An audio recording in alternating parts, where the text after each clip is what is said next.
अस्सलाम वालेकुम वरहमतुल्लाहि वबरकातुह। अच्छा जिमी भाई, ये न्यूजीलैंड वाइट की एग्रीमेंट वाले आपके साथ जो हमारा एग्रीमेंट हुआ है, और ये जेंट अंगूरा के ये भी सुबह से शुरू है। और ये इसने जो ना ये घास अंदर डाल दिया और ये शुरू है नीचे से जो ना उसको आवाज़ आ रही है कर करके। और शायद इंशाल्लाह एक दो दिन में इंशाल्लाह या आज या कल इंशाल्लाह बच्ची दे दी।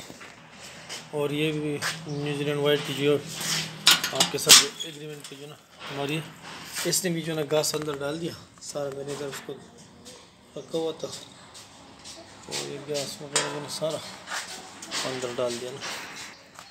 तो अभी अंदर सारा घास मैंने इधर इसको रखा हुआ तो सारा ये अंदर जो ना अंदर जो ना डाल दिया। तो शायद इंशाल्लाह आज या कल परसों इंशाल्लाह ये भी इंशाल्लाह बच्ची देने वाली है। इंशाल्लाह हमारा एग्रीमेंट इंशाल्लाह अल्लाह के फजल से इंशाल्लाह अच्छा जा रहा है। इंशाल्लाह हम खुश हैं इंशाल्लाह। मेहरबानी जी। अस्सलाम वालेकुम।